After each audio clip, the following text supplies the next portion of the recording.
korban perusahaan, ritual gelap dalam perusahaan.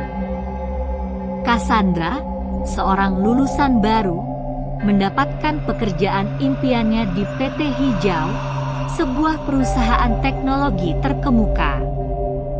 Dia merasa bersemangat dan optimis.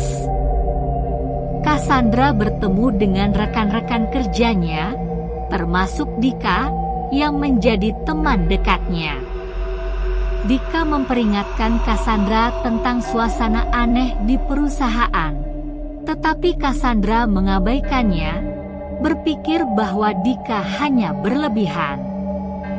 Namun, Cassandra mulai merasakan ketegangan di antara karyawan. Beberapa dari mereka terlihat cemas dan sering berbisik. Ketika Cassandra bertanya, mereka hanya tersenyum pahit dan mengalihkan topik. Cassandra merasa ada sesuatu yang tidak beres, tetapi dia berusaha untuk fokus pada pekerjaannya. Penemuan awal. Setelah beberapa minggu bekerja, Cassandra menemukan bahwa beberapa karyawan yang pernah dia kenal tiba-tiba menghilang. Ketika dia mencari tahu, dia mendengar bisikan tentang ritual perusahaan yang dilakukan oleh manajemen untuk menjaga kesuksesan. Cassandra merasa terkejut dan penasaran. Suatu malam, saat dia menyelesaikan pekerjaan lembur, Cassandra menemukan dokumen rahasia di ruang arsip. Dokumen itu menjelaskan tentang ritual yang melibatkan pengorbanan karyawan sebagai tumbal untuk mencapai tujuan perusahaan. Cassandra merasa ngeri dan bingung, tetapi dia tahu dia harus mencari kebenaran. Pencarian kebenaran. Cassandra mulai melakukan penyelidikan. Dia berbicara dengan Dika dan beberapa karyawan lainnya yang juga merasakan keanehan. Mereka mulai berbagi informasi dan menyadari bahwa mereka semua memiliki pengalaman serupa. Cassandra dan Dika memutuskan untuk menyelidiki lebih lanjut, meskipun mereka tahu bahwa ini bisa berbahaya. Mereka menemukan bahwa ritual tersebut dilakukan secara rahasia di ruang bawah tanah perusahaan. Cassandra merasa terancam ketika manajemen mulai mencurigai mereka. Beberapa karyawan yang mencoba mengungkapkan kebenaran sebelumnya menghilang tanpa jejak. Cassandra dan Dika berusaha untuk tetap tenang dan mencari cara untuk mengumpulkan bukti. Konfrontasi. Cassandra dan Dika menyelinap ke ruang bawah tanah perusahaan, tempat di mana mereka menduga ritual gelap itu berlangsung.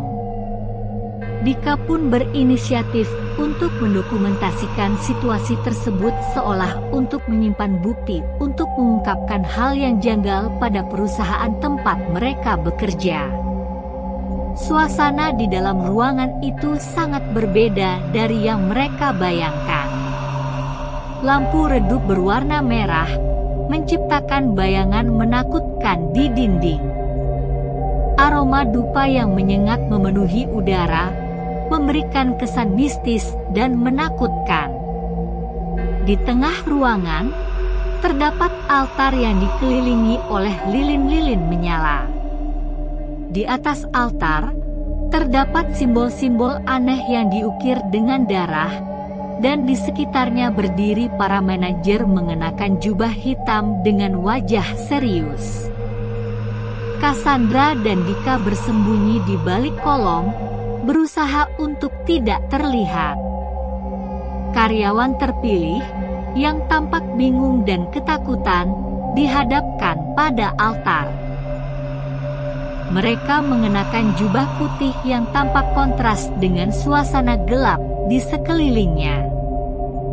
Cassandra merasakan jantungnya berdegup kencang saat dia melihat salah satu rekan kerjanya, Sari, yang tampak putus asa. Cassandra ingin berteriak memanggilnya, tetapi dia tahu bahwa itu akan membahayakan mereka semua. Manajer utama, seorang pria berwibawa bernama Pak Arman, melangkah maju. Dia mengangkat tangan dan mulai mengucapkan mantra dalam bahasa yang tidak dikenal.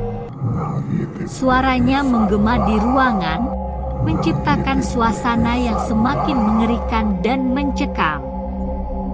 Cassandra merasakan hawa dingin menyelimuti tubuhnya, dan dia berusaha untuk tetap tenang. "Ini adalah saat yang telah kita tunggu-tunggu," kata Pak Arman dengan suara yang dalam dan menakutkan. "Dengan pengorbanan ini, kita akan memastikan kesuksesan perusahaan kita. Kita akan mengikat kekuatan yang lebih besar lagi untuk melindungi kita dan perusahaan dari segala ancaman." Cassandra dan Dika saling berpandangan, ketakutan menyelimuti mereka. Mereka menyaksikan saat salah satu karyawan terpilih, seorang pria bernama Joko, dipaksa untuk berlutut di depan altar. Cassandra merasa hatinya hancur ketika melihat Joko yang tampak putus asa. Matanya memohon untuk dibebaskan. Namun, para manajer kejam itu tidak menunjukkan rasa belas kasihan sama sekali. Sementara Pak Arman melanjutkan mantra, dua orang manajer lainnya mendekati Joko dengan pisau kecil berkilau. Cassandra menahan napasnya, tidak percaya dengan apa yang akan terjadi. Dia tahu bahwa mereka tidak bisa tinggal diam. Dika, yang berdiri di sampingnya, menggenggam tangan Cassandra dengan erat, memberikan dukungan yang dia butuhkan. "Cassandra, kita harus menghentikan ini," bisik Dika, suaranya bergetar. "Kita tidak bisa membiarkan mereka melakukannya." Cassandra mengangguk, meskipun ketakutan melanda dirinya. Dia tahu bahwa mereka harus mengambil risiko. Dengan keberanian yang terpaksa, mereka berdua merencanakan untuk mengalihkan perhatian para manajer. Saat Pak Arman mengangkat pisau, Cassandra dan Dika melangkah maju dari tempat persembunyian mereka. "Tunggu!" teriak Cassandra, suaranya menggema di ruangan. Semua mata beralih ke arah mereka, terkejut melihat dua karyawan yang berani muncul. "Anda tidak bisa melakukan ini. Ini salah!" Cassandra berteriak, berusaha untuk menunjukkan keberanian meskipun hatinya bergetar. Dika berdiri di sampingnya, siap untuk mendukungnya. Kekacauan pun terjadi. Para manajer terkejut, dan beberapa karyawan terpilih mulai berteriak. Cassandra tahu bahwa ini adalah momen penting. Dia harus berjuang untuk menyelamatkan Joko dan karyawan lainnya sebelum terlambat.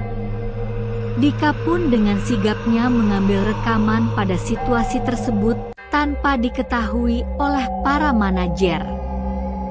Dia berhasil mengalihkan perhatian manajemen dan membantu Joko dan karyawan lainnya melarikan diri. Mereka pun berjuang melawan keamanan perusahaan yang sangat rumit dan pada akhirnya dengan tergesa-gesa akhirnya mereka menemukan jalan keluar dari ruang bawah tanah. Cassandra dan yang lainnya berlari keluar gedung, tetapi mereka tahu bahwa mereka harus mengungkapkan kebenaran kepada publik. Mereka mengumpulkan bukti dan merekam video tentang apa yang mereka saksikan. Cassandra merasa kuat dan bertekad untuk melawan ketidakadilan. Pesan moral: 1. Keberanian untuk menghadapi kebenaran. Cerita ini menekankan pentingnya keberanian untuk mencari dan menghadapi kebenaran, meskipun itu berisiko. Cassandra dan Dika menunjukkan bahwa kadang-kadang kita harus berjuang melawan ketidakadilan, bahkan ketika itu berarti menghadapi ancaman terhadap keselamatan pribadi.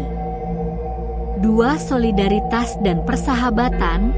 Cassandra dan Dika saling mendukung satu sama lain dalam situasi yang sulit. Ini menunjukkan betapa pentingnya memiliki teman dan rekan yang dapat diandalkan dalam menghadapi tantangan.